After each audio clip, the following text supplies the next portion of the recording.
Ministro Alexandre de Moraes valida acordo bilionário para uso de fundo da Petrobras na educação e Amazônia. Laudo técnico apresentado pelo Ministério Público Federal mostra dado alarmante sobre queimadas no país. Sancionado projeto de lei que permite posse de armas de fogo em propriedades rurais.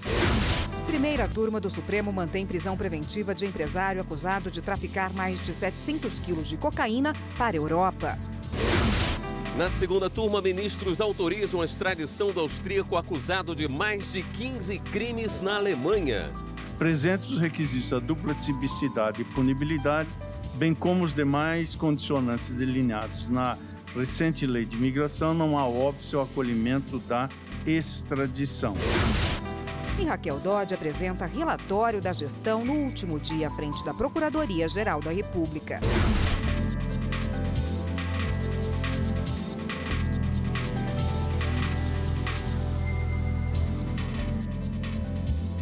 Olá, boa noite. Boa noite.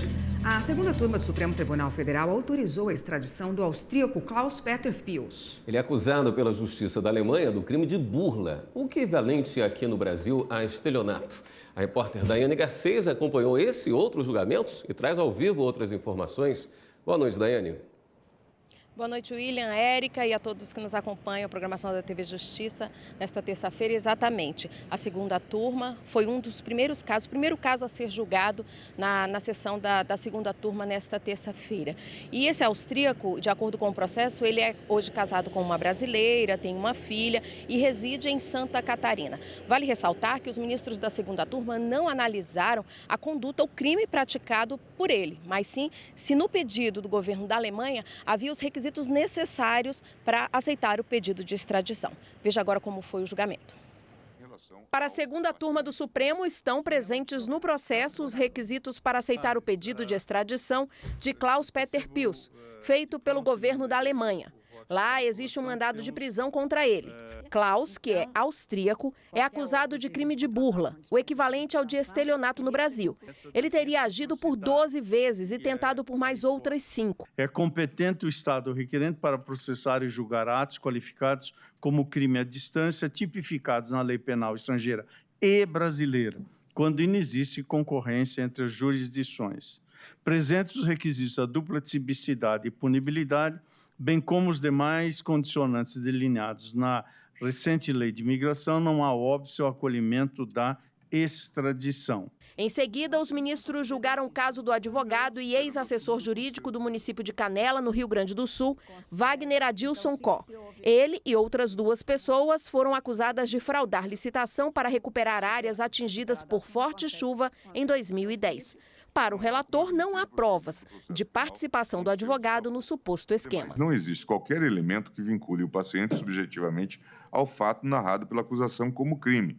Em direito penal, não se pode aceitar a responsabilização objetiva sem comprovação de dolo ou culpa. Não encontrando uma leitura verticalizada da denúncia nenhum indício de dolo ou vontade subjetiva de fraudar a licitação e também não há nenhuma menção a qualquer enriquecimento ilícito, eu estou acompanhando o relator para determinar o trancamento do processo penal. Por maioria, a segunda turma trancou a ação penal apenas com relação a Wagner Adilson Có. Eu considero que não há um liame sequer mínimo que tenha sido comprovado ou apresentado na denúncia e que me leva, então, neste caso, com as vênias do voto de Vossa Excelência, acompanhar o voto do ministro relator, exclusivamente, portanto, como está sendo dado, o ministro Celso de Mello supere para conceder de ofício, para excluir o paciente da persecução penal e, neste caso, da sequência em relação aos demais. E a segunda turma decidiu que 2 pastores de uma igreja evangélica em Salvador, na Bahia, Joel Miranda e Fernando Aparecido da Silva, devem ir à júri popular. Eles que respondem por homicídio triplamente qualificado. De acordo com o processo, eles teriam participado de um assassinato de um jovem em 2001, de Lucas Terra, de 14 anos de idade. William, Érica. Obrigada, Daiane. A primeira turma do Supremo manteve a prisão preventiva de um empresário acusado de traficar mais de 700 quilos de cocaína para a Europa no meio de uma carga de fubá. O empresário Bruno Lamego Alves foi preso por tráfico internacional de drogas. Em dezembro de 2017, 760 quilos de cocaína foram encontrados em 2 contêineres no Porto de Santos, em São Paulo, misturados a fubá. A carga iria para Antuérpia, na Bélgica. Bruno foi o agente que intermediou a venda do produto. A defesa pedia que o réu respondesse em liberdade pelo crime. A Procuradoria-Geral da República entendeu que não houve nada de ilegal na prisão preventiva. Questões trazidas pela defesa da tribuna ficarão restritas à ação penal e lá haverá toda a ampla defesa e o contraditório em que a defesa poderá rebater a suposta culpabilidade do paciente com relação ao crime de tráfico internacional de entorpecentes. No momento, não há motivos, não há qualquer ilegalidade para que essa corte, superando a súmula 691, conceda a ordem em favor do paciente. O relator, ministro Marco Aurélio, negou o pedido da defesa e foi seguido pelos outros ministros. Não se pode transportar para o processo alusivo a essa ação nobre regras da recorribilidade extraordinária, exigindo-se que haja o esgotamento da jurisdição na origem. Daí estar me pronunciando pela rejeição da liminar. Em 26 de junho, o último indeferia a medida cauteladora. Não se trata só da apreensão, como foi dito por Sua Excelência, de 760 quilos de cocaína. Não há ilegalidade ou teratologia porque há fortes indícios, e isso vem narrado nos autos, de que a compra do fubá, e obviamente o fubá para condicionar cocaína e para evitar que cães farejadores pudessem localizar essa cocaína, há fortes indícios de que a compra foi realizada pelo paciente através da sua empresa. A primeira turma também julgou o caso do promotor Luciano Canavarro, exonerado pelo Ministério Público do Maranhão por 3 processos administrativos. O Conselho Nacional do Ministério Público acompanhava o caso, mas com a exoneração do promotor, arquivou o processo. A defesa alegava que o Conselho validou as irregularidades sem que o promotor fosse ouvido, mas os ministros não aceitaram o argumento. Não há, presidente, ofensa às garantias processuais. Garantias que alcançam o procedimento administrativo, não há a menor dúvida. A partir desse procedimento disciplinar que se encerrou no Maranhão, no Ministério Público do Maranhão, haveria a possibilidade, em um ano, da revisão. É outra questão, revisão do processo disciplinar, de que não se trata aqui. A consultora jurídica da TV Justiça, Karina Zucolotto, também acompanhou a primeira turma e tem mais detalhes para a gente. Karina, boa noite. Boa noite, William. Boa noite, Karina. Boa noite, Uma lei paulista sobre ICMS também foi tema da primeira turma de hoje, né? Foi um julgamento iniciado, mas ainda não concluído em razão de um pedido de vista do ministro Luiz Fux, presidente da primeira turma. A discussão gira em torno da cobrança desse ICMS na importação de bens por pessoas naturais, pessoas físicas como nós. Isso depois da emenda constitucional 33 de 2001. Segundo o ministro Marco Aurélio, ele negou o provimento aos 2 recursos extraordinários e dessa decisão vieram os agravos que foram julgados hoje, entendendo que havia nessa emenda constitucional uma determinação de uma sequência legislativa, ou seja, a emenda previa a cobrança desse ICMS, mas condicionava essa cobrança à edição pelo Congresso Nacional de uma lei complementar federal, portanto.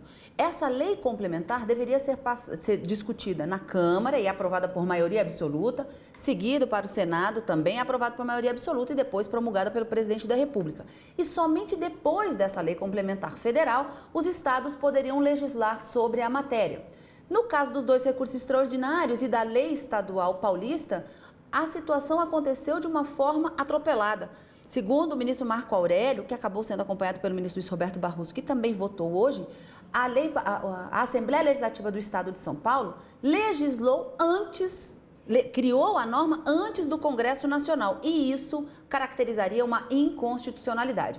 O ministro Alexandre de Moraes abriu a divergência, entendendo que não há inconstitucionalidade, mas sim que deveria ser analisado, como de fato na segunda turma vem sendo discutido nesse sentido, a eficácia da norma. Ela foi criada, mas não produzindo efeitos até que a lei complementar pudesse ser editada. Então, nesse sentido, o ministro Luiz Fux, diante dessa discussão, acabou pedindo vista desses 2 agravos regimentais. Karina, nessa quarta e quinta não teremos sessões aqui, não é? O ministro Dias Toffoli, ele editou uma norma nova durante a sua gestão, de que uma semana durante o mês não haverá sessões plenárias, mas que elas serão compensadas em 2 manhãs ao longo do mês. Então, amanhã e quinta-feira não teremos sessões plenárias à tarde, mas já está agendada uma extraordinária para a semana que vem, na quarta pela manhã, para que possa compensar pelo menos um desses dias de sessões plenárias. Então, nosso encontro marcado é só na próxima quarta-feira, no período da manhã e à tarde, quarta e quinta-feira. Ok. Até semana que vem. Então. Até semana que vem. E a seguir, a CNH vencida ainda pode ser usada como documento de comprovação de identidade. Aqui no Distrito Federal, uma candidata ao cargo de cirurgiã dentista no concurso da Secretaria de Saúde foi impedida de fazer a prova porque a CNH apresentada ao fiscal estava vencida.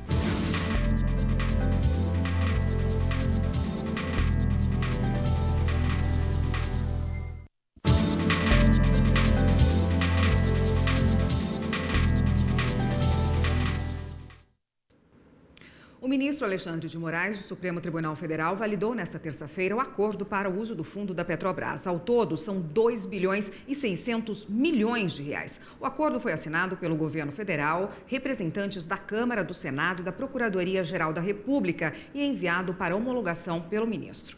Pela homologação, 1 bilhão e 601 milhões vão para a educação. 1 bilhão e 60 milhões vão para a prevenção, fiscalização e combate aos desmatamentos na Amazônia.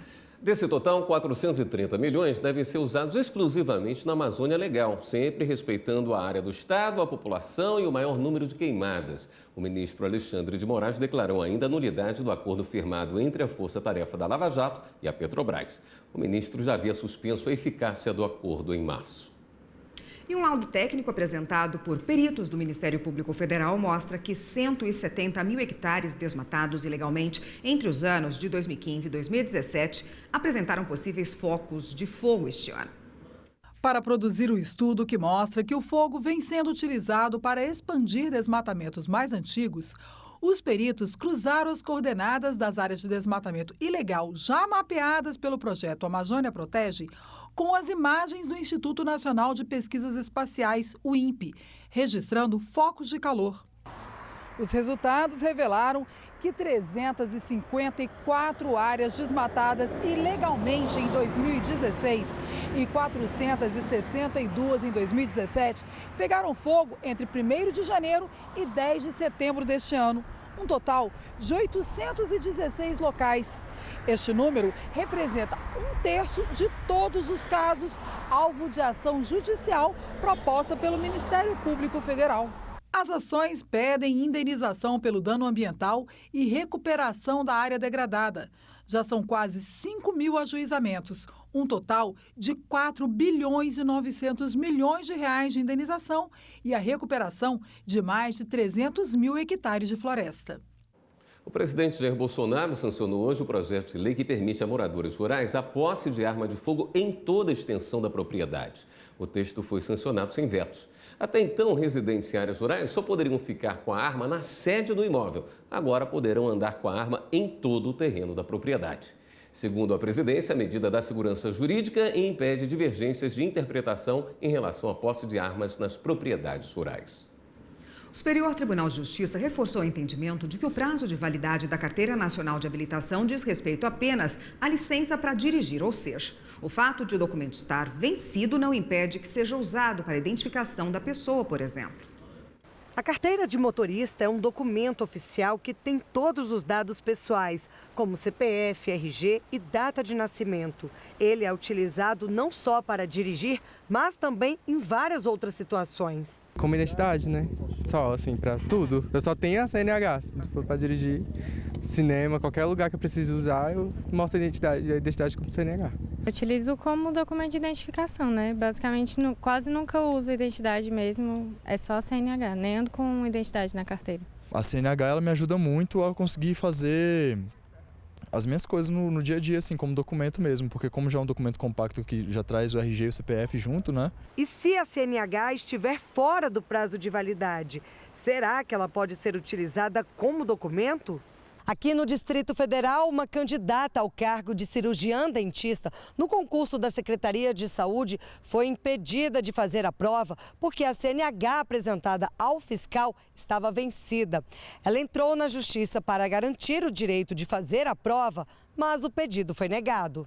O Tribunal de Justiça observou que no edital constava quais documentos poderiam ser usados para identificação, além de esclarecer que outros documentos ou aqueles fora do prazo de validade não seriam aceitos.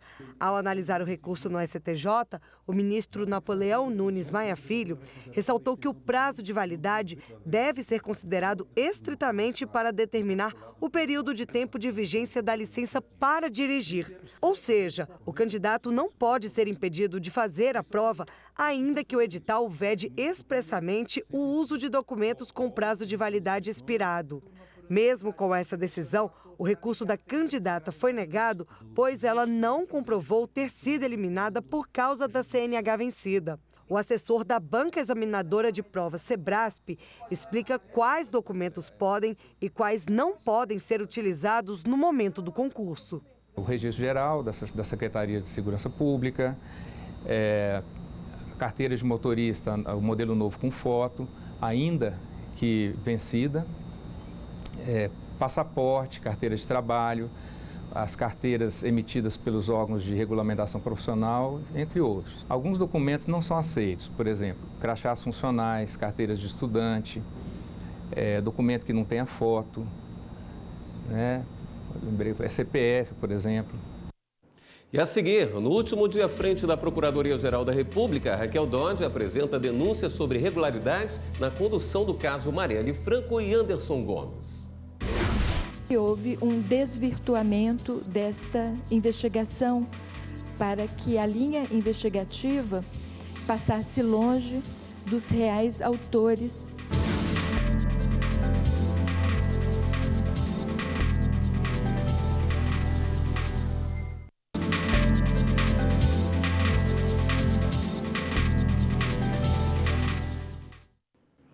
Primeira mulher a comandar a Procuradoria-Geral da República, Raquel Dodge, se despediu hoje da chefia do órgão. Dodge apresentou um balanço da gestão nos últimos 2 anos. Foram quase 40 mil manifestações enviadas aos tribunais superiores e 64 denúncias apresentadas. E no último dia como procuradora-geral, ela denunciou irregularidades na condução do caso Marielle e Anderson Gomes. Vamos ouvir. Está sendo protocolada agora à tarde a denúncia que revela que houve um desvirtuamento desta investigação para que a linha investigativa passasse longe dos reais autores deste duplo assassinato. E é hora de dar um giro na rede para saber das últimas notícias.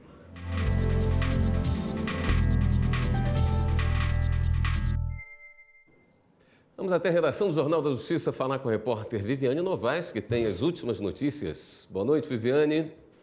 Boa noite, William, Érica, e boa noite a todos. O Ministério Público do Rio de Janeiro deu parecer favorável para que o senador Flávio Bolsonaro tenha foro especial na investigação que envolve o ex-assessor Fabrício Queiroz.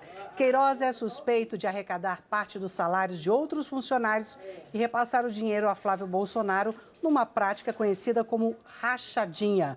O ex-presidente da consultora OAS, Léo Pinheiro, sai da cadeia para cumprir prisão domiciliar. Ele já foi condenado em 5 ações na Justiça do Paraná no âmbito da Operação Lava Jato. Léo Pinheiro progrediu de regime porque o relator da operação no Supremo Tribunal Federal, ministro Edson Fachin, homologou a delação premiada do empresário.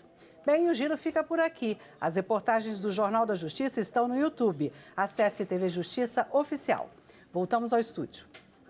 Obrigado pelas informações, Viviane. Esta edição do Jornal da Justiça também fica por aqui. Uma boa noite para você. Acompanhe agora a sessão plenária do TSE. Boa noite.